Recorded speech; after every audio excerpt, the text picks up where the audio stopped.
ಅನೇಕ ಸಾರಿ ನಾವು ಯಾವುದೇ ಒಂದು ಬ್ಯಾಂಕಿಗೆ ಅಥವಾ ಸರ್ಕಾರದ ಯಾವುದೇ ಒಂದು ಯೋಜನೆಗಳಿಗೆ ನಾವು ಅರ್ಜಿ ಹಾಕುವಾಗ ನಮ್ಮ ಅರ್ಜಿ ಹಾಕುವಂಥ ವಿಷಯದಲ್ಲಿ ನಮಗೆ ಗೊತ್ತಾಗಲ್ಲ. ಕೆಲವೊಂದು ಸಾರಿ ನಾವು ತಪ್ಪುಗಳನ್ನು ಮಾಡ್ತೇವೆ, ಮತ್ತೊಬ್ಬರ ಸಹಾಯ ಕೇಳ್ತೇವೆ ಅಲ್ವಾ? Yes sir, no right. Application ಅದು ಅಡ್ಮಿಷನ್ ಫಾರ್ಮ್ ಇರಲಿ ಅಥವಾ ಯಾವುದೇ ಇರಲಿ. ಸೊ ನಾವು ಯಾವ ರೀತಿಯಾಗಿ ಅಪ್ಲಿಕೇಶನ್ ಹಾಕಬೇಕು ಅನ್ನುವಂಥದ್ದು ನಾವು ತಿಳ್ಕೊಂಡ್ರೆ, ನಾವು ಇವಾಗೆಲ್ಲ ಏನು ಮಾಡಿಬಿಟ್ಟಿದ್ದಾರೆ ಅಂದರೆ, ಪ್ರತಿಯೊಂದು ಅಪ್ಲಿಕೇಶನ್ ಏನೇ ಇದ್ದರೂ ಅದನ್ನು ಹೇಗೆ ತುಂಬಬೇಕು ಎಂಬುದಾಗಿ ಯೂಟ್ಯೂಬ್ನಲ್ಲಿ ವೀಡಿಯೋಸ್ ಬಿಟ್ಬಿಡ್ತಾರೆ, ರೈಟ್? ನೀವು ಯಾವುದೇ ಪರೀಕ್ಷೆ, ಯಾವುದೇ ವಿಷಯ ಇರಲಿ, ಅದಕ್ಕೆ ಸಂಬಂಧಪಟ್ಟಂತೆ ಯೂಟ್ಯೂಬ್ ವಿಡಿಯೋ ಬಿಟ್ಬಿಡ್ತಾರೆ. ಸೊ ಅದನ್ನು ನೋಡಿ ನೀವು ಆ ಅಪ್ಲಿಕೇಶನ್ಗಳನ್ನು ತುಂಬಬಹುದು, ಅಪ್ಲಿಕೇಶನ್ ಹಾಕ್ಬೋದು. ಹಾಗಾದರೆ ಈ ಒಂದು ಅವಶ್ಯಕತೆ ಒಂದು ವೇಳೆ ಇದೆ ಎಂಬುದಾಗಿದ್ದರೆ, ನಾವು ಪರಿಶುದ್ಧಾತ್ಮನ ಬಲವನ್ನು ಹೊಂದುವುದಕ್ಕೂ ನಾವು ಹೇಗೆ ಈ ಬಲವನ್ನು ಹೊಂದಬೇಕು? ದಯವಿಟ್ಟು ನೆನಪಿಟ್ಕೊಳ್ರಿ, ನಮ್ಮನ್ನು ಬಲಪಡಿಸುವುದಕ್ಕೆ ದೇವರ ಆಸಕ್ತಿ ಉಳ್ಳವನಾಗಿದ್ದಾನೆ. ಹಲ್ಲೆಲೂಯ. ನಾವು ಬಲಹೀನರಾಗಿರ್ಬೇಕನ್ನುವಂಥದ್ದು ದೇವರ ಬಯಕೆ ಅಲ್ಲ. ನಾವು ಪಾಪದಲ್ಲಿ ತಿರುಗಿ ಬೀಳ್ತಾ ಇರಬೇಕು, ನಾವು ಒಂದು ವೇಳೆ ಬಲಹೀನತೆ ಅಂತ ಹೇಳುತ್ತಾ ಇರಬೇಕು, ಇಲ್ಲ. ನಮ್ಮ ಬಲಹೀನತೆಯನ್ನು ಅರಿತಿರುವ ದೇವರು ನಮ್ಮನ್ನು ಬಲಪಡಿಸುವುದಕ್ಕೆ ಆಸಕ್ತಿಯುಳ್ಳವನಾಗಿ ನಮಗೆ ಪರಿಶುದ್ಧಾತ್ಮನನ್ನು ವಾಗ್ದಾನ ಮಾಡಿದ್ದಾನೆ ಮತ್ತು ಕೊಟ್ಟಿದ್ದಾನೆ. ಹಲ್ಲೆಲೂಯ. ಹಾಗಿದ್ರೆ ನಾವು ಈ ಆತ್ಮನನ್ನು ಹೊಂದುವುದು ಹೇಗೆ ಎಂಬುದಾಗಿ ತಿಳ್ಕೊಳ್ಳುವಂಥದ್ದು ಬಹಳ ಮುಖ್ಯ. ಒಂದು ನಮಗೆ ಮುಖ್ಯ, ನಾವು ಒಂದು ವೇಳೆ ಹೊಂದಿರುವವರಾಗಿದ್ದರೆ ದೇವರಿಗೆ ಸ್ತೋತ್ರ. ಆದರೆ ಹೊಂದದೇ ಇರುವವರಿಗೆ ನಾವು ಅಭಿಷೇಕಕ್ಕಾಗಿ ಬಲಕ್ಕಾಗಿ ನಾವು ನಡೆಸುವಾಗ ನಾವು ಅವರಿಗೆ ಯಾವ ರೀತಿಯಾಗಿ ನೀವು ಆತ್ಮನ ಬಲಕ್ಕಾಗಿ ಸಿದ್ಧವಾಗಬೇಕೆಂಬುದಾಗಿ ತಿಳಿಸುವುದಕ್ಕಾಗಿ ಆದರೂ ನಾವು ಈ ದಿವಸ ವಿಶೇಷವಾಗಿ ಗಮನ ವಹಿಸೋಣ. ಓಕೆನಾ? ಎಸ್. ಪರಿಶುದ್ಧಾತ್ಮನನ್ನು ನಾವು ಹೊಂದುವುದು ಹೇಗೆ? ಈ ಕಾರ್ಯ ಯೇಸು ಸ್ವಾಮಿ ಸ್ವತಃ ತನ್ನ ಶಿಷ್ಯರಿಗೆ ಮಾಡಿದರು. ಈ ವಿಷಯವನ್ನು ಆತನು ಅವಿಶ್ವಾಸಿಗಳಿಗೆ ಅಲ್ಲ, ಆದರೆ ನಂಬಿದಂತಹ, ಆತನನ್ನು ಹಿಂಬಾಲಿಸ್ತಾ ಇದ್ದಂತಹ ಶಿಷ್ಯ ಮಂಡಳಿಗೆ ಆತನು ಪರಿಶುದ್ಧಾತ್ಮನ ಅಭಿಷೇಕವನ್ನು, ಬಲವನ್ನು ಹೇಗೆ ಹೊಂದಬಹುದು ಅನ್ನುವಂಥದ್ದನ್ನು ಕಲಿಸುವುದನ್ನು ನಾವು ಲೂಕನ ಸುವಾರ್ತೆ 11ನೇ ಅಧ್ಯಾಯದೊಳಗೆ ನಾವು ನೋಡ್ತೇವೆ. ಸೊ ಈ ವಾಕ್ಯವನ್ನು ನಾವು ವಿಶೇಷವಾಗಿ ಗಮನಿಸಲಿಕ್ಕಿದ್ದೇವೆ. ಲೂಕನ ಸುವಾರ್ತೆ 11ನೇ ಅಧ್ಯಾಯ ವಚನಗಳು 9-13. ಮೊದಲನೇ ವಚನ ನೋಡುವಾಗ ನಾವು ನೋಡ್ತೇವೆ, ಆತನು ಒಂದಾನೊಂದು ಸ್ಥಳದಲ್ಲಿ ಪ್ರಾರ್ಥನೆ ಮಾಡಿ ಮುಗಿಸಿದಾಗ ಆತನ ಶಿಷ್ಯರಲ್ಲಿ ಒಬ್ಬನು ಆತನಿಗೆ, ಸ್ವಾಮಿ, ಯೋಹಾನನು ತನ್ನ ಶಿಷ್ಯರಿಗೆ ಕಲಿಸಿದ ಹಾಗೆ ನಮಗೆ ಪ್ರಾರ್ಥನೆ ಮಾಡುವುದನ್ನು ಕಲಿಸು ಎಂದು ಹೇಳಿದನು. ಸೊ ನಮಗೆ ಅಲ್ಲಿ ಆ ವಾಕ್ಯ ಅದಕ್ಕಾತನು ಅಂತ ಹೇಳಿ 2ನೇ ವಚನದಿಂದ ಆತನು ಈ ಕರ್ತನ ಪ್ರಾರ್ಥನೆ ಅಂತ ಕರೆಯುವಂಥ ವಿಷಯದ ಕುರಿತು ತಿಳಿಸುವಂಥದ್ದು. ಆಮೇಲೆ ನಾವು 9ನೇ ವಚನಕ್ಕೆ ಬರುವಾಗ, ಹಾಗೆಯೇ ನಾನು ನಿಮಗೆ ಹೇಳುವುದೇನೆಂದರೆ, ಬೇಡಿಕೊಳ್ಳ್ರಿ ನಿಮಗೆ ದೊರೆಯುವುದು, ಹುಡುಕಿರಿ ನಿಮಗೆ ಸಿಕ್ಕುವುದು, ತಟ್ಟಿರಿ ನಿಮಗೆ ತೆರೆಯುವುದು. ಯಾಕೆಂದರೆ ಬೇಡಿಕೊಳ್ಳುವ ಪ್ರತಿಯೊಬ್ಬನು ಹೊಂದುವನು, ಹುಡುಕುವವನಿಗೆ ಸಿಕ್ಕುವುದು, ತಟ್ಟುವವನಿಗೆ ತೆರೆಯುವುದು. ನಿಮ್ಮಲ್ಲಿ ತಂದೆಯಾದವನು ಮೀನನ್ನು ಕೇಳುವ ಮಗನಿಗೆ ಮೀನು ಕೊಡದೆ ಹಾವನ್ನು ಕೊಡುವನೇ? ಅಥವಾ ತತ್ತಿಯನ್ನು ಕೇಳಿದರೆ ಚೇಳನ್ನು ಕೊಡುವನೇ? ಹಾಗಾದರೆ ಕೆಟ್ಟವರಾದ ನೀವು ನಿಮ್ಮ ಮಕ್ಕಳಿಗೆ ಒಳ್ಳೆಯ ಪದಾರ್ಥಗಳನ್ನು ಕೊಡಬಲ್ಲವರಾದರೆ ಪರಲೋಕದಲ್ಲಿರುವ ನಿಮ್ಮ ತಂದೆಯು ತನ್ನನ್ನು ಬೇಡಿಕೊಳ್ಳುವವರಿಗೆ ಎಷ್ಟೋ ಹೆಚ್ಚಾಗಿ ಏನನ್ನ ಪವಿತ್ರಾತ್ಮ ವರವನ್ನು ಕೊಡುವನಲ್ಲವೇ ಅಂದನು. ಅನೇಕ ಸಾರಿ ಈ ವಚನವನ್ನು ನಾವು ವಿಶೇಷವಾಗಿ ಬೇಡಿಕೊಳ್ಳ್ರಿ ನಿಮಗೆ ದೊರೆಯುವುದು, ಹುಡುಕಿರಿ ನಿಮಗೆ ಸಿಕ್ಕುವುದು, ತಟ್ಟಿರಿ ನಿಮಗೆ ತೆರೆಯುವುದು ಅನ್ನುವಂಥದ್ದನ್ನು ನಮಗೇನಾದರೂ ಕೊರತೆಗಳಿದ್ದಾಗ, ರೈಟ್, ನಮಗೆ ಹಣದ ಸಮಸ್ಯೆ ಇತ್ತು, ಅಥವಾ ನಮಗೇನೋ ಒಂದು ಸ್ಥಳ ಬೇಕಾಗಿತ್ತು, ನಮ್ಗೆ ಯಾವುದೇ ಒಂದು ವಿಷಯ ಬೇಕಾಗಿತ್ತು, ಆ ಸಮಯದಲ್ಲಿ ಈ ವಚನ ಉಪಯೋಗಿಸ್ತೇವೆ. ಬೇಡಿಕೊಳ್ಳ್ರಿ ಕೊಡುವೆನಂತ ಹೇಳಿದ್ದಿ ಸ್ವಾಮಿ ಅಂತ. ಆದರೆ ಯಾವ ಸಂದರ್ಭದಲ್ಲಿ ಈ ವಾಕ್ಯ, ಈ ಮಾತನ್ನು ಹೇಳಿದ್ರೆ ಬಹಳ ಮುಖ್ಯವಾದದ್ದು. ಯಾಕಂದರೆ ಆ ಸಂದರ್ಭಕ್ಕೆ, ಯಾವ ವಿಷಯದಲ್ಲಿ, ಯಾವ ಸಮಯದಲ್ಲಿ ಆತನು ಹೇಳಿದನು, ಆ ಸಮಯ, ಆ ವಿಷಯಕ್ಕೆ ಸಂಬಂಧಪಟ್ಟಂತೆ ಮುಖ್ಯವಾಗಿ ಆ ವಚನ ಅನ್ವಯಿಸ್ತದೆ. ಸೊ ಇದು ಪಾಪಿಗಳಿಗೆ ಕಲಿಸಿದಂಥ ಸಂಗತಿ ಅಲ್ಲ. ಬೇಡಿಕೊಳ್ಳ್ರಿ ನಿಮಗೆ ದೊರೆಯುವುದು ಅಂತ ಹೇಳುವಂಥದ್ದು ಆತನು ಅಭಿಷೇಕ ಪರಿಶುದ್ಧಾತ್ಮನ ಕುರಿತು ಅಂತ ಹೇಳುವಾಗ, ರಕ್ಷಣೆ ಹೊಂದದಿರುವ ಯೇಸು ಸ್ವಾಮಿಗೆ ತಮ್ಮ ಜೀವನವನ್ನು ಒಪ್ಪಿಸಿ ಕೊಟ್ಟಿರದವರಿಗೆ ಈ ಮಾತನ್ನು ಹೇಳಿಲ್ಲ ಆತನು ಬಹಳ ಸ್ಪಷ್ಟವಾಗಿ ಈ ಸಂದರ್ಭ ನಮಗೆ ತಿಳಿಸ್ತದೆ. ಏನಂದರೆ ಯೇಸು ಸ್ವಾಮಿ ತನ್ನ ಶಿಷ್ಯರಿಗೆ ತಿಳಿಸಿದ್ದು. ಆತನು ಜನಸಮೂಹಗಳನ್ನು ನೋಡಿ, ಜನಸಮೂಹಕ್ಕೆ ಅಲ್ಲಿ ನಂಬಿದವರು, ನಂಬದಿರುವವರು, ಆತನನ್ನು ತಿರಸ್ಕರಿಸುವವರು ಅಂಥವರೆಲ್ಲ ಇದ್ದರು. ಅವರಿಗೆ ಈ ಮಾತನ್ನು ಹೇಳಲಿಲ್ಲ. ಆತನು ಸ್ಪಷ್ಟವಾಗಿ ತನ್ನನ್ನು ನಂಬಿರುವಂಥ, ತನ್ನನ್ನು ಹಿಂಬಾಲಿಸುವಂಥವರಿಗೆ ಹೇಳಿದ ಮಾತಿದು. ಇದನ್ನು ನಾವು ವಿಶೇಷವಾಗಿ ತಿಳಿದುಕೊಳ್ಳಬೇಕು.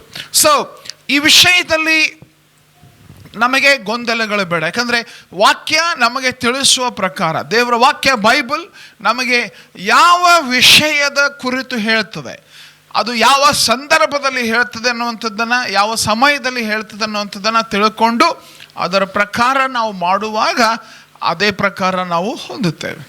ಹಲ್ಲೆಲೂಯಾ, ಹೊಂದುತ್ತೇವೆ. ಸೊ ಯಾವ ಸಂದರ್ಭದಲ್ಲಿ, ಯಾವ ಸಮಯದಲ್ಲಿ ಹೇಳಿದ್ದಾನೆ ಅದನ್ನು ಮರೆತುಬಿಟ್ಟು, ಯಾವ ವಿಷಯದ ಕುರಿತು ಹೇಳಿದ್ದಾನೆ ಅದನ್ನು ಬಿಟ್ಟುಬಿಟ್ಟು ನಮಗೆ ಬೇಕಾದಂತೆ ವಾಕ್ಯಗಳನ್ನು ಅನ್ವಯಿಸಿಕೊಳ್ಳುವುದಕ್ಕೆ ಆಗುವುದಿಲ್ಲ.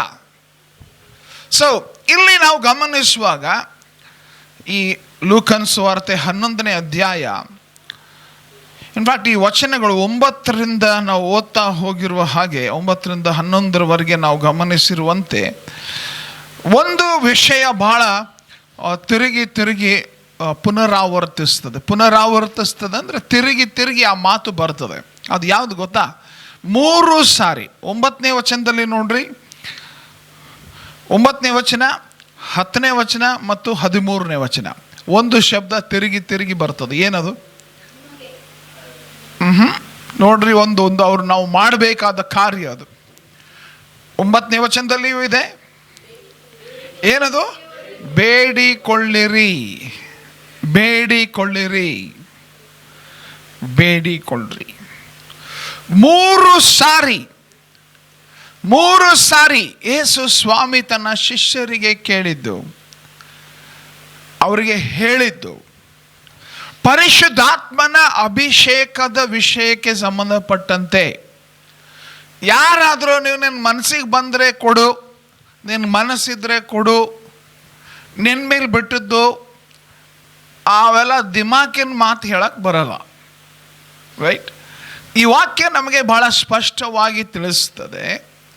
ಪರಿಶುದ್ಧಾತ್ಮನ ಬಲ, ಪರಿಶುದ್ಧಾತ್ಮನ ಶಕ್ತಿ, ಪರಿಶುದ್ಧಾತ್ಮನ ಅಭಿಷೇಕ ನಮಗೆ ಬೇಕಿದ್ರೆ ನಾವು ಬೇಡಿಕೊಳ್ಳಲೇಬೇಕು.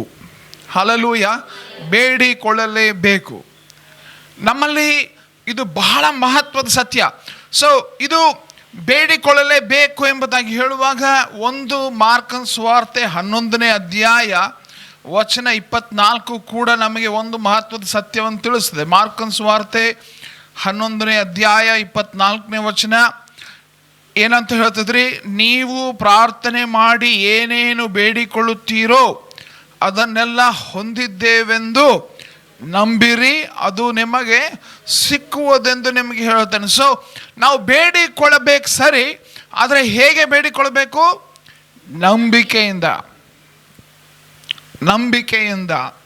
ದೇವರು ನನಗೆ ಕೊಡುತ್ತಾನೆ, ನಾನು ಬೇಡಿರುವಂತಹದನ್ನು ಕೊಡುತ್ತಾನೆ ಅನ್ನುವಂತಹ ನಂಬಿಕೆ ನನಗೆ ಬೇಡಿಕೊಳ್ಳುವ ಸಮಯದಲ್ಲಿ ಬೇಕೇ ಬೇಕು. ಈ ಬೇಡಿಕೊಳ್ಳುವಂಥ ಸಮಯದಲ್ಲಿ ನಾವು ಈ ವಾಕ್ಯ ಆಧಾರಿತವಾಗಿ ಗಮನಿಸ್ತಿರುವಂತೆ ನಾವು ಬೇಡಿಕೊಳ್ಳುತ್ತೇವೆ, ಆತನು ಕೊಡುತ್ತಾನೆ ಮತ್ತು ನಾವು ಅದನ್ನು ನಂಬಿಕೆಯಿಂದ ಹೊಂದಿಕೊಳ್ಳುತ್ತೇವೆ. ಲೂಕನ ಸುವಾರ್ತೆಯೊಳಗೆ ಈ ಮಾತನ್ನು ನಾವು ನೋಡ್ತೇವೆ. ಸೊ ಹಾಗೆ ನಾನು ನಿಮಗೆ ಹೇಳುವುದೇನೆಂದರೆ, ಬೇಡಿಕೊಳ್ಳಿರಿ ನಿಮಗೆ ದೊರೆಯುವುದು. ದೊರೆಯಬಹುದಲ್ಲ, ದೊರೆಯುವುದು. ರೈಟ್? ನಾವು ಬೇಡಿಕೊಂಡರೆ ದೊರೆಯುವುದು ಅಂತ ಹೇಳುವಾಗ ಇದು ನಾವು ನಂಬಿಕೆಯಿಂದ ಹೊಂದುವಂಥದ್ದೊಂದೇ ಅವಶ್ಯ. ಹಲ್ಲೆಲೂಯಾ.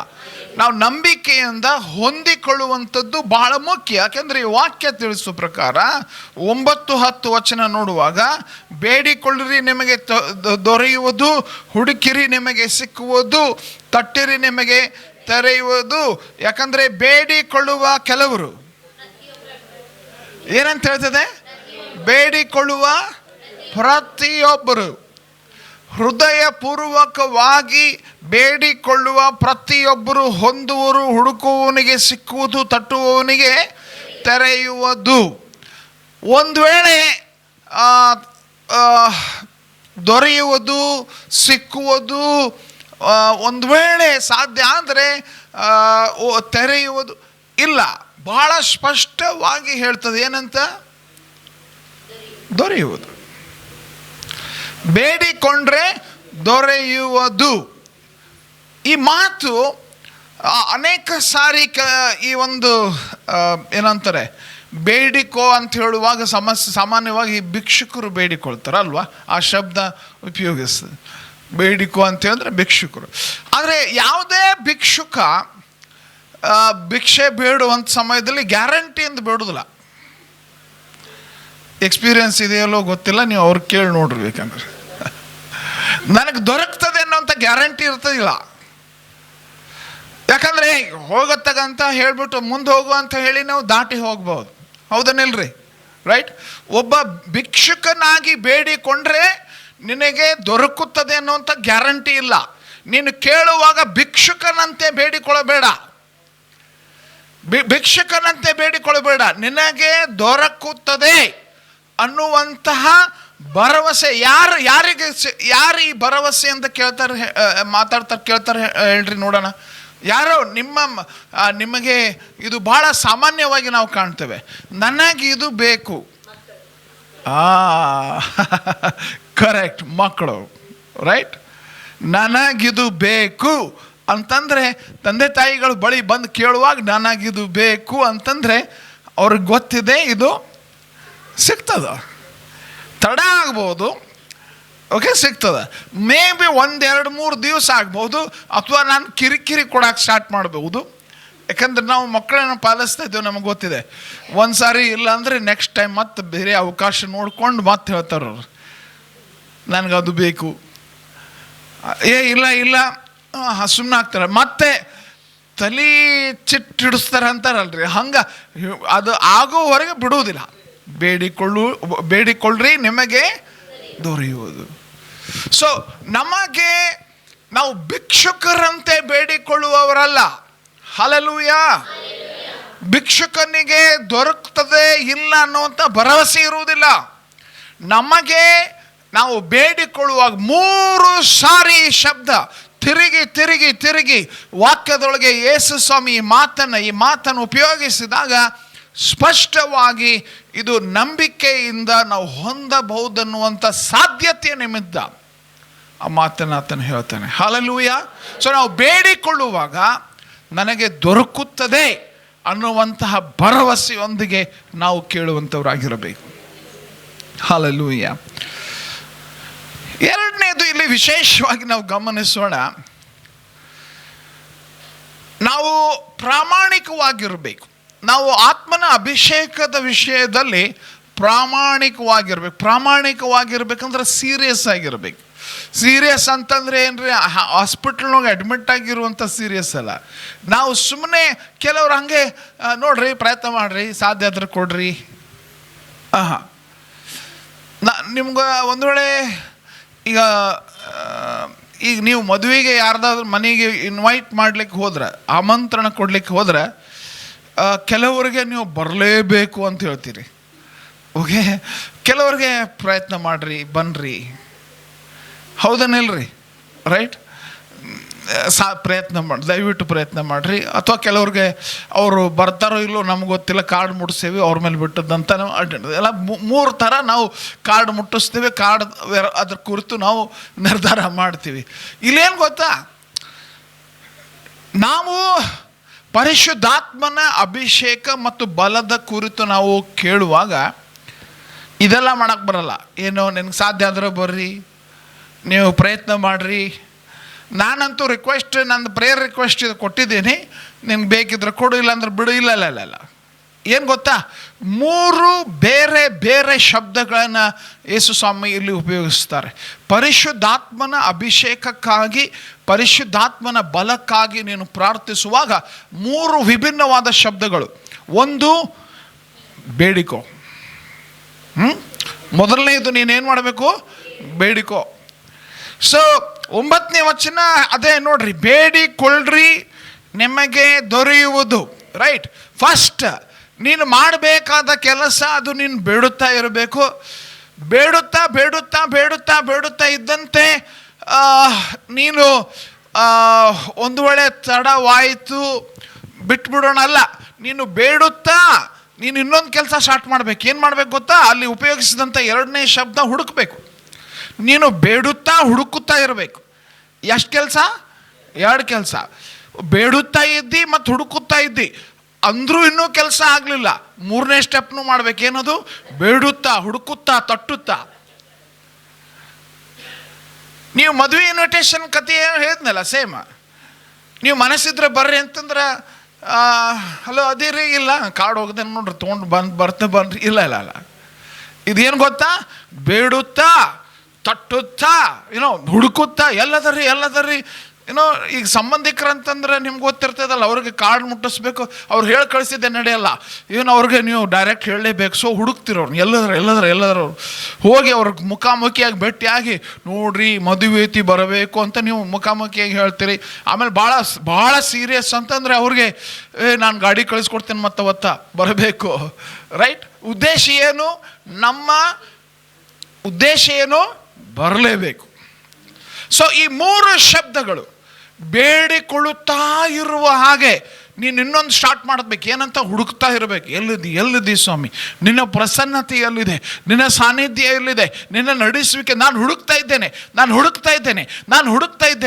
ಅದ್ರ ಜೊತೆಗೆ ಎಲ್ಲೋ ನನಗೆ ಕಾಣಿಸ್ತಾ ಇದೆ, ನನಗೆ ಅನ್ನಿಸ್ತಾ ಇದೆ ಅಂದರೆ ಹೋಗಿ ಬಾಗಿಲು ತಟ್ಟಿ ನನ್ನನ್ನು ಅಭಿಷೇಕಿಸು. ಇದು ಸುಮ್ಮನೆ ಏನಂತಾರೆ, ಟೈಮ್ ಇದ್ರೆ ಕೊಡು, ನನ್ನ ಇದು ಸೀರಿಯಸ್ ಆಗಿ ಕೇಳಬೇಕು. ಇದು ನಾವು ಬಹಳ ಪ್ರಾಮಾಣಿಕವಾಗಿ, ಯಥಾರ್ಥವಾಗಿ, ಹೃದಯಪೂರ್ವಕವಾಗಿ ಈ 3 ಕೆಲಸಗಳನ್ನು ಮಾಡ್ತಾ ಇರಬೇಕು. ಒಂದೇ ಕೆಲಸ ಮಾಡಿದೆ, ಆಗಲಿಲ್ಲ, ಅಭಿಷೇಕ ಆಗಲಿಲ್ಲ, ನಾನು ಬಿಟ್ಟುಬಿಟ್ಟೆ. ಆ್ಯಕ್ಚುಲಿ ನೀನು ಪ್ರಾಮಾಣಿಕ ಇಲ್ಲ, ನೀನು ಪ್ರಾಮಾಣಿಕವಾಗಿ ಕೇಳಿಲ್ಲ. ನೀನೇನು ಕೇಳ್ತಾ, ದೇವರ ಮನಸ್ಸಿದ್ರೆ ಮಾಡಿ, ಇಲ್ಲಾಂದ್ರೆ ಬಿಡು ಅಂತ. ಯೇಸು ಸ್ವಾಮಿ ಹೇಳಿದ್ದೇನು ಗೊತ್ತಾ, ಅದು ನಡೆಯಲ್ಲ. ಅಭಿಷೇಕದ ವಿಷಯದಲ್ಲಿ ಆಗಬೇಕಾದ ಪ್ರಾರ್ಥನೆ ಹೇಗಿರಬೇಕಂದ್ರೆ ಈ 3 ವಿಷಯಗಳು ಒಳಗೊಂಡಿರಬೇಕು. ಬೇಡಿಕೊಳ್ಳಬೇಕು, ಹುಡುಕಬೇಕು, ತಟ್ಟುತ್ತಾ ಇರಬೇಕು. ಈ 3 ಕೆಲಸ ನಿರಂತರವಾಗಿ ಆಗ್ತಾ ಇರಬೇಕು. ಎಲ್ಲಿಯವರೆಗೆ? ಇದು ಪ್ರಾಮಾಣಿಕತೆಯ ಲಕ್ಷಣ. ಇದು ಪ್ರಾಮಾಣಿಕವಾಗಿದ್ದೇವೆ ನಾವು, ಪರಿಶುದ್ಧಾತ್ಮನ ಅಭಿಷೇಕದ ವಿಷಯದಲ್ಲಿ ಪ್ರಾಮಾಣಿಕವಾಗಿದ್ದೇವೆ ಎಂಬುದಾಗಿದ್ದರೆ ನಾವೇನೇನು ಮಾಡ್ತೇವೆ ಹೇಳ್ರಿ? 3 ಸಂಗತಿಗಳು ಯೇಸು ಸ್ವಾಮಿ ಹೇಳಿದ ಪ್ರಕಾರ ಏನೇನು ಮಾಡ್ತೇವೆ? ಬೇಡಿಕೊಳ್ತಾ ಇರ್ತೇವೆ, ಹುಡುಕುತ್ತಾ ಇರ್ತೇವೆ, ತಟ್ತಾ ಇರ್ತೇವೆ. ಹಲ್ಲೆಲೂಯಾ. ಸೊ ಇದು ಬಹಳ ಸ್ಪಷ್ಟವಾಗಿ ನಮ್ಮ ಪ್ರಾಮಾಣಿಕತೆಯ ಗುರುತು. ನಾವು ದೇವರಿಗಾಗಿ ಹಸಿದು ಬಾಯಾರಿರಬೇಕು. ಮತ್ತಾಯನ ಸುವಾರ್ತೆ 5ನೇ ಅಧ್ಯಾಯ ನೋಡ್ತೇವೆ ನಾವು, 6ನೇ ವಚನ ಏನಂತ ಹೇಳ್ತದೆ? 5ನೇ ಅಧ್ಯಾಯದ 6ನೇ ವಚನ ನಮಗೆ ತಿಳಿಸುವಂಥ ಬಹಳ ಸ್ಪಷ್ಟವಾದ ಮಾತು. ನೀತಿಗೆ ಹಸಿದು ಬಾಯಾರಿದವರು ಧನ್ಯರು, ಅವ್ರಿಗೇನಾಗುವುದು? ತೃಪ್ತಿ ಆಗುವುದು. ನೀನು ದೇವರ ಸಾನ್ನಿಧ್ಯದಲ್ಲಿ ನಿಜವಾಗಲೂ ಹಸಿದು ಬಾಯಾರಿದ ವ್ಯಕ್ತಿಯಾಗಿ ಬಂದಿದ್ರೆ, ನಿನ್ನಲ್ಲಿ ಹಸಿವೆ ಎಂಬುದು ಇದ್ದರೆ, ಯಾಕಂದರೆ ದೇವರ ಸಾನ್ನಿಧ್ಯದಲ್ಲಿ ನಾವು ಹೊಟ್ಟೆ ತುಂಬಿ ಇದ್ದು ಕೂತ್ಕೊಳ್ಳೋದಕ್ಕೂ ಸಾಧ್ಯ. ರೈಟ್. ಸೊ ಎಲ್ಲರೂ ಕೇಳ್ತಾ ಇದ್ದಾರೆ, ನಾವು ಕೇಳೋಣ ಅಂತ ಹೇಳುವಂಥದ್ದು ಸಾಧ್ಯ. ನನಗೇನು ಬೇಕಾಗಿಲ್ಲ ಅಂತ ಇಲ್ಲಿ ಕುಳಿತುಕೊಳ್ಳೋದಕ್ಕೂ ಸಾಧ್ಯ. ಸೊ ನನಗೇನು ಬೇಕಾಗಿಲ್ಲ ಅಂತ, ನನಗೇನು ಅವಶ್ಯಕತೆ ಇಲ್ಲ ಅಂತ ನಾವು ಒಂದು ವೇಳೆ ಬಂದು ಕುಳಿತಿದ್ರೆ ಏನೂ ಹೊಂದುವುದಿಲ್ಲ.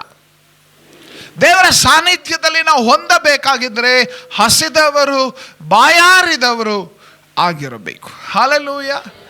ನಾವು ಯೋಹಾನನ ಸುವಾರ್ತೆ 3ನೇ ಅಧ್ಯಾಯದ 37ನೇ ವಚನದಲ್ಲಿಯೂ ಕೂಡ ನಾವು ಯೇಸು ಸ್ವಾಮಿಯ ಮಾತು ನಾವು ನೋಡ್ತೇವೆ. ಅಲ್ಲಿ ಆತನು ಆ ಒಂದು ಸಮಾರಿಯ ಸ್ತ್ರೀಯ ಜೊತೆಗೆ ಮಾತನಾಡಿದ ತರುವಾಯ ಆ 37ನೇ ವಚನ ಏನಂತ ಹೇಳ್ತದ್ರಿ? 36ನೇ ವಚನದಲ್ಲಿ 3ನೇ ಅಧ್ಯಾಯದಲ್ಲಿ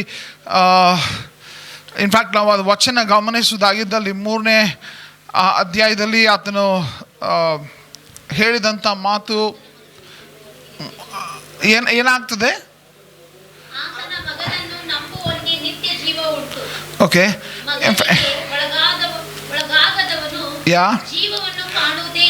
ಓಕೆ. ಸೊ ಅಲ್ಲಿ ಆತನನ್ನು ನಂಬುವವರಿಗೆ ದೊರಕುವಂಥ ವಿಷಯ, ಅದರಲ್ಲಿ ವಿಶೇಷವಾಗಿ ನಾವು ಮುಂದೆ ವಚನ ಓದುವಾಗ ಸಮಾರ್ಯ ಸ್ತ್ರೀಯ ಸನ್ನಿವೇಶ ಕೂಡ ನಾವು ನೋಡ್ತೀವಿ. ರೈಟ್? ಜೀವಜಲ ಕೊಡುವಂಥ ಸಂದರ್ಭ. ಜೀವಜಲವನ್ನು ಒಂದು ವೇಳೆ ನೀನು ಬೇಡಿಕೊಂಡ್ರೆ ನಿನಗೇನು ದೊರಕುತ್ತಿತ್ತು? ಜೀವಕಾರ. ಸೊ ಬೇಡಿಕೊಂಡ್ರೆ, ಕೇಳಿದರೆ ಆತನು ಕೊಡುವಂತಹ ದೇವರೆಂಬುದನ್ನು ನಾವು ವಿಶೇಷವಾಗಿ ಇಲ್ಲಿ ಗುರುತಿಸಬೇಕು. ಇಲ್ಲಿ ವಿಶೇಷವಾಗಿ ಈ ಒಂದು ಲೂಕನ ಸುವಾರ್ತೆಯಲ್ಲಿ ನಾವು ಗಮನಿಸ್ತಾ ಇರುವಂತೆ ಬಹಳ ಸ್ಪಷ್ಟವಾಗಿ ಒಂದು ಘಟನೆಯನ್ನು ಆತನು ಅಲ್ಲಿ ತಿಳಿಸ್ತಾನೆ. ನಾವು ಈ ಒಂದು ವಚನ, ಈ ಒಂದು 5ನೇ ವಚನ, ಲೂಕನ ಸುವಾರ್ತೆ 11ನೇ ಅಧ್ಯಾಯ 5ನೇ ವಚನ ಏನಂತ ಹೇಳ್ತದೆ? ನಿಮ್ಮಲ್ಲಿ ಒಬ್ಬನಿಗೆ ಸ್ನೇಹಿತನಿದ್ದಾನೆ ಎಂದು ಹೇಳೋಣ. ಅವನು ಸರುಹೊತ್ತಿನಲ್ಲಿ ಆ ಸ್ನೇಹಿತನ ಬಳಿಗೆ ಹೋಗಿ, ಸ್ನೇಹಿತನೇ, ನನಗೆ 3 ರೊಟ್ಟಿಗಳನ್ನು ಕಡವಾಗಿ ಕೊಡು. ನನ್ನ ಸ್ನೇಹಿತರಲ್ಲಿ ಒಬ್ಬನು ಎಲ್ಲಿಗೋ ಪ್ರಯಾಣವಾಗಿ ನನ್ನ ಬಳಿಗೆ ಬಂದಿದ್ದಾನೆ. ಅವನಿಗೆ ಊಟ ಮಾಡಿಸುವುದಕ್ಕೆ ನನ್ನಲ್ಲಿ ಏನೂ ಇಲ್ಲ ಎಂದು ಕೇಳಲು ಆ ಸ್ನೇಹಿತನು, ನನಗೆ ತೊಂದರೆ ಕೊಡಬೇಡ, ಈಗ ಕದ ಹಾಕಿಯದೆ ನನ್ನ ಚಿಕ್ಕ ಮಕ್ಕಳು ನನ್ನ ಕೂಡ ಮಲಗಿದ್ದಾರೆ, ನಾನು ಎದ್ದು ನಿನಗೆ ಕೊಡುವುದಕ್ಕಾಗುವುದಿಲ್ಲ ಎಂದು ಒಳಗಿನಿಂದ ಉತ್ತರ ಕೊಟ್ಟರೂ ಕೊಡಬಹುದು. ಆದರೆ ಏನಂತೆ? ಸ್ನೇಹದ ನಿಮಿತ್ತವಾಗಿ ಎದ್ದು ಕೊಡದೇ ಇದ್ದರೂ ಅವನ ಕಾಟದ ದೆಸೆಯಿಂದ ಎದ್ದು ಬಂದು ಕೇಳಿದಷ್ಟು ಅವನಿಗೆ ಕೊಡುವನೆಂದು ನಿಮಗೆ ಹೇಳುತ್ತೇನೆ. ಹಲ್ಲೆಲೂಯಾ. ಗಂಭೀರವಾಗಿ ಪ್ರಾಮಾಣಿಕವಾಗಿ ಬೇಡಿಕೊಳ್ಳುವಂಥದ್ದು ಅಂತಂದರೆ ಈ ರೀತಿಯಾಗಿ. ಇಲ್ಲಿ ಯೇಸು ಸ್ವಾಮಿ ಆ ಸ್ನೇಹಿತನು ಕೊಡುವುದಿಲ್ಲ ಅಂತ ಫಸ್ಟ್ ಹೇಳ್ತಾನೆ. ಎರಡನೇದು, ಆ ಸ್ನೇಹಿತನು ಸ್ನೇಹದ ನಿಮಿತ್ತ ಆದರೂ ಏನಂದರೆ ಒಂದು ಕೊಡಬೇಕಲ್ಲ ಅಂತ ವಿಚಾರ ಮಾಡ್ತಾನೆ. ಆದರೂ ಒಂದು ವೇಳೆ ಕೊಡಲಿಲ್ಲ ಅಂದರೂ ಮೂರನೇದು ಯಾವುದಕ್ಕಾಗಿ ಕೊಡ್ತಾನೆ? ಕಾಟಕ್ಕಾಗಿ. ಪರಿಶುದ್ಧಾತ್ಮನು ನಮಗೆ ನೀನು ಕೊಡಲೇಬೇಕಂತ ಕಾಡಿಸೋರು ಎಷ್ಟು ಜನ ಇಲ್ಲಿದ್ದೀರಿ? ನನಗೆ ಬೇಕೇ ಬೇಕು, ಪರಿಶುದ್ಧಾತ್ಮನ ಬಲ ಅಭಿಷೇಕ ನನಗೆ ನೀನು ಕೊಡಲೇಬೇಕು ಅಂತ ಕಾಡಿಸುವಂಥವ್ರು. ಯಾರಿಗೆ ಕಾಡಿಸುವವರು? ದೇವರಿಗೆ ಕಾಡಿಸೋರು. ದೇವರಿಗೆ ಕಾಡಿಸೋರು ಇದ್ದೀರೋ? ಯಾರಿದ್ದೀರಿ ಹೊಂದುತ್ತೀರಿ. ಹಲ್ಲೆಲೂಯಾ. ಯಾರಿದ್ದೀರಿ ಹೊಂದುತ್ತೀರಿ. ಸುಮ್ಮನೆ ಹಂಗೆ ಇವತ್ತು ಮೀಟಿಂಗ್ ಇದೆ ಬಂದೆ, ಇವತ್ತು ಮೀಟಿಂಗ್ ಇದೆ ನಾನು ಹಾಡಿದೆ ಸ್ತುತಿಸಿದೆ, ಕಾರ್ಯಕ್ರಮ ಆಯಿತು ಮುಗೀತು ಹೋದೆ, ನೀ ಹೊಂದಲ್ಲ. ನಾವು ಬೇಡುತ್ತಾ, ಹುಡುಕುತ್ತಾ, ತಟ್ಟುತ್ತಾ, ಗಂಭೀರ, ಇದೊಂದು ಪ್ರಾಮಾಣಿಕ ಪ್ರಯತ್ನ. ಇದರ ಜೊತೆಗೆ ಏನು ಗೊತ್ತಾ, ದೇವರನ್ನು ಕಾಡಿಸುವುದಕ್ಕೆ ಹಕ್ಕು ಕೊಟ್ಬಿಟ್ಟಿದ್ದಾನೆ ದೇವರು. ರೈಟ್? ಈ ವಿಷಯಕ್ಕೆ ಸಂಬಂಧಪಟ್ಟಂತೆ, ಬಲದ ವಿಷಯಕ್ಕೆ ಸಂಬಂಧಪಟ್ಟಂತೆ, ಅಭಿಷೇಕದ ವಿಷಯಕ್ಕೆ ಸಂಬಂಧಪಟ್ಟಂತೆ ನಾವು ದೇವರಿಗೆ ತಲೆ ತಿಂದು, ಕೆಲವರು ಇರ್ತಾರಲ್ಲ, ಏನೋ ಮಕ್ಕಳೆಲ್ಲ ಏನು ಕೊಡು ಕೊಡು ಕೊಡು ಕೊಡು 1000 ಸಾರಿ ಕೇಳಲಿಕ್ಕತ್ತಂತಂದು ನಾವು ಕೊಡ್ಲಿಕ್ಕೆ ಮನಸ್ಸಿಲ್ಲ. ಆದರೂ ಅವ್ರ ಕಾಟ, ಏನೋ ಈ ಕಾಟ ಸಾಕಾಗಿ ಹೋಯ್ತು ತೊಗೊಂಡು ಹೋಗು ಅಂತ ಹೇಳಿದಿರಲ್ಲ ಎಷ್ಟು ಜನ. ರೈಟ್? ಮಕ್ಕಳಿಗೆ ನಾವು ಹೇಳ್ತೇವೆ, ನಿನ್ನ ತಲೆ ತಿನ್ನಾಕತ್ತೀನಿ, ನೀನು ಅವಾಗಲಿಂದ ಬೆನ್ನು ಹತ್ಬಿಟ್ಟು ತೊಗೊಂಡು ಹೋಗು. ಅನೇಕ ಸಾರಿ ನಾವು ಮಾಡ್ತೀವಿ. ಆ ಕಾರಣಕ್ಕಾದರೂ ಅಂತ ಹಠ ಹಿಡಿದು ದೇವರನ್ನ ಕಾಡಿಸುವಂಥವ್ರನ್ನ ದೇವರು ಅಭಿಷೇಕಿಸ್ತಾನೆ. ಹಲ್ಲೆಲೂಯಾ. ಮತ್ತೊಂದು ಪ್ರಿಯರೇ, ನಾವು ಒಂದು ಅಭಿಷೇಕ, ಪರಿಶುದ್ಧಾತ್ಮನ ಅಭಿಷೇಕದ ವಿಷಯದಲ್ಲಿ ನಾವು ಒಂದು ಮಾಡಬಾರ್ದೇನೆಂದರೆ ಭಯ ಪಡಬಾರ್ದು. ಕೆಲವರು ಭಯ ಪಡ್ತಾರೆ. ಏನಂತ ಭಯ ಪಡ್ತಾರೆ? ದೇವರು ನನ್ನನ್ನು ಸ್ವೀಕರಿಸುವುದಿಲ್ಲ, ನನ್ನಂಥವರನ್ನ ದೇವರು ಅಭಿಷೇಕಿಸುವುದಿಲ್ಲ. ಒಂದು ಆ ರೀತಿಯಾಗಿ ಭಯ ಪಡ್ತಾರೆ. ಕೆಲವರ ಭಯ ಏನಪ್ಪ ಅಂತಂದರೆ, ಒಂದು ವೇಳೆ ಆ ಅಭಿಷೇಕದ ಸಮಯದಲ್ಲಿ ನನಗೆ ಯಾವುದಾದ್ರೂ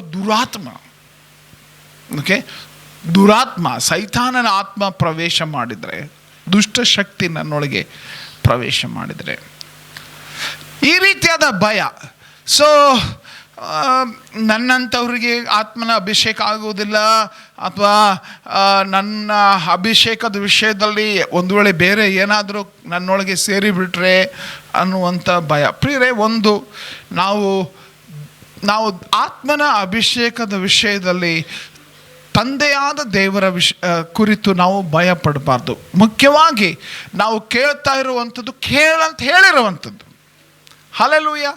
ಕೇಳು ಅಂತ ಹೇಳಿರುವಂಥದ್ದನ್ನು ಕೇಳ್ತಾ ಇದ್ದೇವೆ. ನಾನು ಕೊಡುವುದಿಲ್ಲ ಅಂತ ಹೇಳಿರುವಂಥದ್ದಲ್ಲ, ಕೇಳು ಅಂತ ಹೇಳಿರುವಂಥದ್ದನ್ನು ಕೇಳುತ್ತಿರುವಾಗ ನಾವು ಧೈರ್ಯದಿಂದ ಕೇಳಬೇಕು. ರೈಟ್. ಅದರಲ್ಲಿ ವಿಶೇಷವಾಗಿ ಲೂಕನ ಸುವಾರ್ತೆ 11ನೇ ಅಧ್ಯಾಯ ನಮಗೆ ಭಾಳ ಸ್ಪಷ್ಟವಾಗಿ ತಿಳಿಸುವಂತಹ ಸತ್ಯ. 11ನೇ ವಚನ ನೋಡ್ರಿ. ನಿಮ್ಮಲ್ಲಿ ಈ 11 ಲೂಕ 11 ನಿಮ್ಮಲ್ಲಿ ತಂದೆಯಾದವನು ಮೀನನ್ನು ಕೇಳುವ ಮಗನಿಗೆ ಮೀನು ಕೊಡದೆ ಹಾವನ್ನು ಕೊಡುವನೇ, ಅಥವಾ ತತ್ತಿಯನ್ನು ಕೇಳಿದರೆ ಚೇಳನ್ನು ಕೊಡುವನೇ? ಇಲ್ಲಿ ಏನು ಹೇಳ್ತಾ ಇದ್ದಾರೆ? ಏನು, ನೀನು ಕೇಳುವಾಗ ನೀನು ಕೇಳುವುದನ್ನು ಬಿಟ್ಟು ಬೇರೆ ದೇವರು ಕೊಡುವುದಿಲ್ಲ. ಭಯ ಪಡಬೇಡ, ನೀನು ಕೇಳಿದ್ದನ್ನು ಕೊಡ್ತಾನೆ. ರೈಟ್. ನೀನು ಆತ್ಮನ ಬಲವನ್ನು ಕೇಳ್ತಾ ಇದ್ದಿ, ಆತ್ಮನ ಅಭಿಷೇಕವನ್ನು ಕೇಳ್ತಾ ಇದ್ದಿ, ಆತ್ಮನ ಶಕ್ತಿಯನ್ನು ನೀನು ಕೇಳ್ತಾ ಇದ್ದಿ. ನೀನು ಕೇಳಿದ್ದನ್ನು ನಿನಗೆ ಕೊಡ್ತಾನೆ. ನೀನು ಕೇಳಬೇಕು ಅಂತ ಹೇಳಿದ್ದನ್ನು ನೀನು ಕೇಳ್ತಾ ಇರೋದ್ರಿಂದ ನಿನಗೆ ಕೊಡ್ತಾನೆ. ಹಲ್ಲೆಲೂಯಾ. ನೀನು ಕೇಳಿದ್ದನ್ನು ಕೊಡ್ತಾನೆ. ನೀನು ಮೀನು ಕೇಳಿದರೆ ಆತನು ಹಾವು ಕೊಡುವುದಿಲ್ಲ. ನಿನಗೆ ದೇವರು ಮೋಸ ಮಾಡುವುದಿಲ್ಲ. ಮನುಷ್ಯನಂತೆ ದೇವರು ಮೋಸ ಮಾಡುವುದಿಲ್ಲ. ಹೇಳುವುದೊಂದು, ಮಾಡುವುದೊಂದು. ದೇವರು ಆ ರೀತಿಯಾಗಿ ಇಲ್ಲ. ದೇವರು ಮಾತು ಕೊಟ್ಟಂತೆ ನಡೀತಾನೆ, ಮಾತಿನಂತೆ ವರ್ತಿಸ್ತಾನೆ, ಮಾತಿನಂತೆ ನಮ್ಮನ್ನು ಮಾರ್ಗದರ್ಶಿಸ್ತಾನೆ. ಸೊ ಮೀನು ಕೇಳಿದರೆ ಆತನು ಹಾವು ಕೊಡುವುದಿಲ್ಲ, ತತ್ತಿ ಕೇಳಿದರೆ ಆತನು ಚೇಳನ್ನು ಕೊಡುವುದಿಲ್ಲ. ಯಾವ ತಂದೆಯೂ ಕೂಡ, ಯಾವ ತಾಯಿಯೂ ಕೂಡ ಈ ರೀತಿಯಾದ ಕಾರ್ಯ ಮಾಡುವುದಿಲ್ಲ. ಮಕ್ಕಳು ಏನು ಕೇಳ್ತಾರೆ ಅದನ್ನು ಕೊಡುವುದಕ್ಕೆ ನಾವು ಎಲ್ಲ ಪ್ರಯತ್ನ ಮಾಡ್ತೇವೆ. ಯೇಸು ಸ್ವಾಮಿ ಅದೇ ಸತ್ಯವನ್ನು ಹೋಲಿಸಿ ಹೇಳ್ತಾರೆ. ನೀವು ದೇವರ ಬಳಿ ಕೇಳುವಾಗ ನೀನು ಕೇಳಿದ್ದನ್ನು ಕೊಡುವುದನ್ನು ಬಿಟ್ಟು ನಿನಗೆ ಹಾನಿ ಉಂಟು ಮಾಡುವುದನ್ನು ಕೊಡಲಿಕ್ಕೆ ಸಾಧ್ಯ ಇಲ್ಲ. ಈ ಒಂದು ಮೀನು ಕೇಳಿದರೆ, ಯಾರಾದರೂ ಹಾವು ಕೊಟ್ಟರೆ ನಾವು ಕೇಳಿದ್ದು ಆಹಾರಕ್ಕಾಗಿ, ನಮ್ಮನ್ನು ಸಾಯಿಸುವುದಕ್ಕಾಗಿ ಏನಾದರೂ ಆತನು ಕೊಡ್ತಾನೆ? ಹಾವು ಇಲ್ಲ. ನೀನು ತತ್ತಿಯನ್ನು ಕೇಳಿದರೆ ಅದು ಆಹಾರಕ್ಕಾಗಿ, ಆದರೆ ನಿನಗೆ ಹಾನಿ ಉಂಟು ಮಾಡುವ ಚೇಳನ್ನು ಆತನು ಕೊಡಲಿಕ್ಕೆ ಸಾಧ್ಯವಿಲ್ಲ. ನಿನಗೆ ಆಶೀರ್ವಾದ ಆಗುವಂಥ ಸಂಗತಿಯನ್ನು, ನಿನ್ನನ್ನು ಬಲಪಡಿಸುವಂಥ ಸಂಗತಿಯನ್ನು, ನಿನ್ನನ್ನು ಶಕ್ತಿಶಾಲಿಯಾಗಿ ಮಾಡುವ ಸಂಗತಿಯನ್ನು ನೀನು ಕೇಳಿದಾಗ ನಿನಗೆ ಹಾನಿ ಮಾಡುವಂಥದ್ದನ್ನು ಆತನು ಕೊಡುವುದಿಲ್ಲ. ಹಲ್ಲೆಲೂಯಾ. ನಿನಗೆ ಹಾನಿ ಮಾಡುವಂಥದ್ದನ್ನು ಆತನು ಕೊಡುವುದಿಲ್ಲ.